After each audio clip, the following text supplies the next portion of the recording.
Balodabazar police की बड़ी कार्रवाई, 1500 करोड़ ठगी मामले में 2 और आरोपी गिरफ्तार। मामले में अब तक 4 आरोपियों की गिरफ्तारी।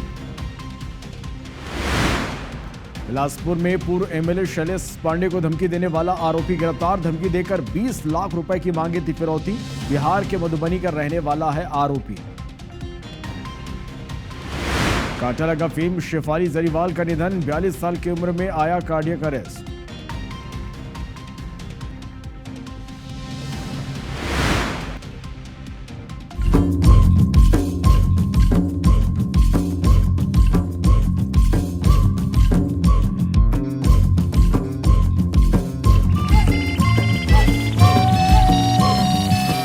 और इस बीच एक बड़ी खबर है बलौदाबाजार से, जहां बलौदाबाजार पुलिस ने एक बड़ी कार्रवाई की है। 1500 करोड़ रुपए की ठगी के मामले में 2 और आरोपी गिरफ्तार हुए हैं। सोना खान के सरपंच रूपेश साहू और तुलेश्वर साहू को गिरफ्तार किया गया है। मुख्य आरोपी राम नारायण साहू के भाई हैं दोनों।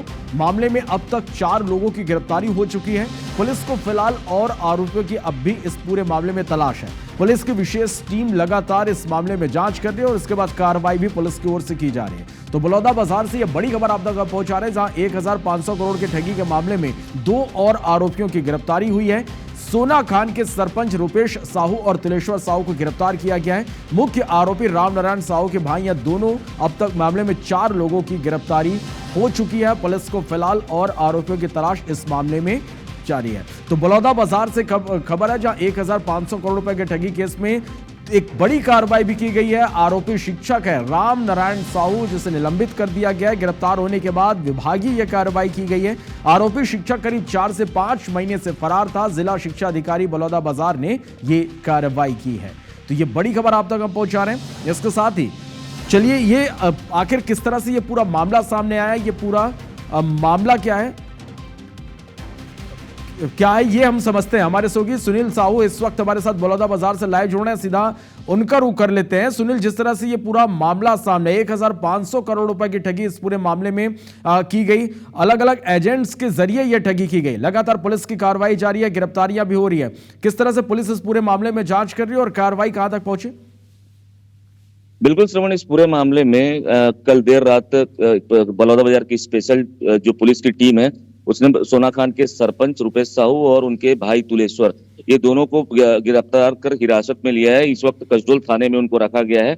लगातार पूछताछ की जा रही है। रात को भी पुलिस की विशेष टीम यहां कसडोल थाने पहुंचकर उनसे लगातार पूछताछ की। अभी तक इस मामले में पूरे कुल मिला के 4 आरोपी गिरफ्तार हो चुके हैं। जो मुख्य आरोपी है राम नारायण साहू, उनके ये दोनों भाई बताए जा रहे हैं। पहले भी राम नारायण उनके एक और भाई की गिरफ्तारी हो चुकी है और देर रात कल फिर 2 भाइयों की गिरफ्तारी हुई है, जिसमें जो रूपेश साहू है सोना खान का सरपंच है और तुलेश्वर उनका छोटा भाई। मतलब कुल मिला के एक ही मामले में 4 भाइयों की गिरफ्तारी की गई है। हालांकि इस पूरे मामले का चैन बहुत बड़ा है और इस चैन को लगातार पुलिस तोड़ने का प्रयास कर रही है। इस चैन में जितने लोग संलिप्त हैं उन तमाम लोगों की गिरफ्तारी अभी होनी बाकी है। तो कुल मिला के ये कह सकते हैं कि ये तो अभी शुरुआत है। 1500 करोड़ के मामले में अभी बहुत सारे लोगों की गिरफ्तारी होनी है और जिसके चलते बलौदाबाजार एसपी ने इसके लिए स्पेशल टीम की गठित की है, जिसमें 8 जो पुलिस अफसर उसमें शामिल है और ये 8 सदस्यीय टीम लगातार इस पूरे मामले की जांच कर रही है। चलिए, आप नजर बना के रखिएगा। लगातार कार्रवाई पुलिस की जारी, हर एक अपडेट दर्शकों तक पहुंचाएंगे। शुक्रिया सुनील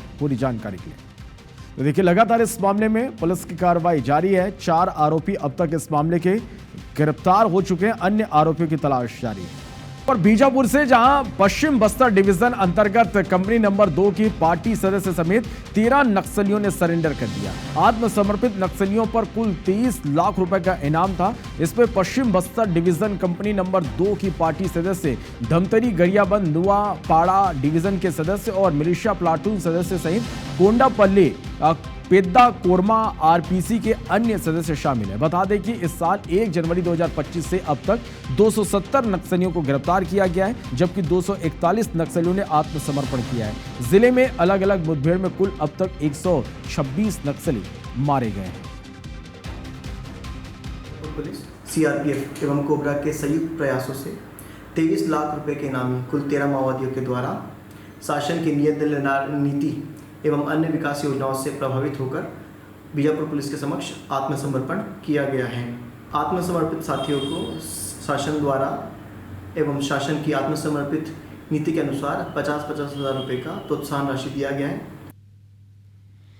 7, 8 और 9 जुलाई को भाजपा का एक बड़ा चिंतन शिविर अंबिकापुर के मैनपाट में आयोजित होने जा रहा है। इसमें प्रदेश भाजपा के तमाम विधायक के साथ साथ सांसदों का जमावड़ा होने जा रहा है और पूरी सरकार 3 दिनों तक प्रशिक्षण वर्ग में शामिल होगी, जिसमें केंद्रीय नेतृत्व के नेता भी स्थानीय विधायक और सांसद और सरकार को प्रशिक्षित करेंगे। भाजपा का कहना है कि इस प्रशिक्षण शिविर में नए विधायक और सांसद बने नेताओं को काफी फायदा होगा। तो वहीं कांग्रेस ने भाजपा के प्रशिक्षण शिविर को लेकर तंज कसा। कांग्रेस का आरोप है कि सरकार में सीएम तक की नहीं सुनी जा रही थी। अधिकारी और मंत्री बेलगाम हो चुके हैं। ऐसे में इस प्रशिक्षण शिविर का कोई फर्क नहीं पड़ने वाला।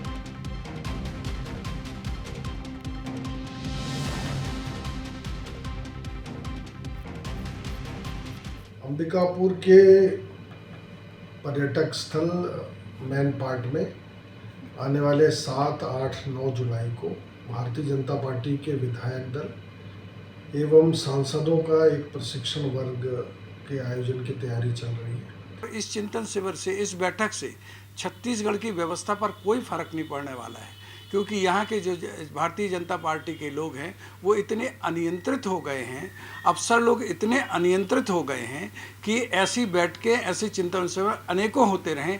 इससे यहाँ की व्यवस्था न सुधरने वाली है और न ही भाजपा की कार्यशैली बदलने वाली है।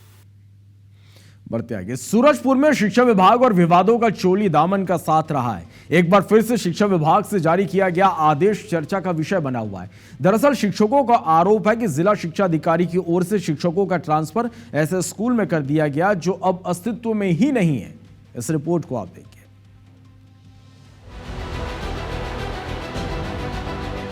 शिक्षा विभाग पर सवाल, हैरान करने वाला ट्रांसफर आदेश से शिक्षा विभाग की किरकिरी। मामला सूरजपुर जिले के विश्रामपुर इलाके का है, जहां शिक्षा विभाग की ओर से जारी 5 शिक्षकों का नियुक्ति पत्र चर्चा में है। जो नियुक्ति पत्र जारी किया गया है वो बालक उच्चतर माध्यमिक विद्यालय विश्रामपुर और चोपड़ापारा मिडिल स्कूल विश्रामपुर के नाम से है। हैरानी इसलिए है क्योंकि ये दोनों स्कूल 3 साल पहले ही आत्मानंद स्कूल में मर्ज हो गए थे और अब ये अस्तित्व में ही नहीं है। तो सवाल ये कि जो स्कूल अस्तित्व में ही नहीं है वहां शिक्षकों की पदस्थापना कैसे की जा सकती है। अब इसको लेकर शिक्षक संघ ने आपत्ति दर्ज कराई है। हमने कलेक्टर महोदय को इस बारे में शिकायत किया था कि सेजस में जो पदस्थापना दी गई है वो नियम विरुद्ध है, लेकिन अभी तक कोई कार्रवाई नहीं हुआ है। और कल हमने माननीय मंत्री महोदया जो लक्ष्मी जवाड़ी जी है उनको भी इस संबंध में शिकायत किया है कि नियम विरुद्ध पदस्थापना की गई है। वहीं स्कूल प्रिंसिपल के मुताबिक उन्होंने इसकी जानकारी जिला शिक्षा अधिकारी को दी थी, लेकिन उन्होंने शिक्षकों की ज्वाइनिंग के लिए उन पर दबाव डाला। ऐसे में उन्होंने सभी 5 शिक्षकों की ज्वाइनिंग अपने स्कूल में ले ली। इधर जिला शिक्षा अधिकारी ने पहले तो इस लापरवाही की बात से इनकार किया, लेकिन बाद में जांच कराकर सुधार की बात भी कही। नाम से नहीं आया था, ये शासकीय बालक उच्चतर माध्यमिक विद्यालय के नाम से आया, क्योंकि ये स्कूल पहले शासकीय बालक उच्चतर माध्यमिक स्कूल था और अब ये आत्मानंद के नाम से चेंज हो गया है।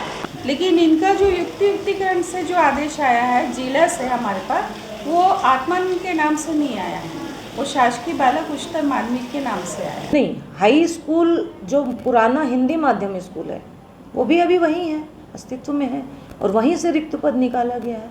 आत्मानंद हो गया तो ऐसा कोई निर्देश नहीं था कि आत्मानंद के रिक्त पद पर भर्ती करना है। इस प्रकार का कोई त्रुटि होगा तो उसको सुधार कराया जाएगा। वहीं अब इस पूरे मामले को लेकर कांग्रेस भी भाजपा सरकार को घेर रही है। अगर सत्ता में, शासन में लोग बैठते हैं तो उनसे लोगों की उम्मीदें रहती हैं कि आखिर सरकार में क्यों बैठाते हैं लोग, उनकी बात सुनी जाए, उनके माध्यम से सुनी जाए। और अगर उन्हीं का नहीं चल रहा है तो बाकी तो सब आया राम गया राम, सब खत्म है। फिर सरकार में रहने और नहीं रहने का औचित्य क्या है।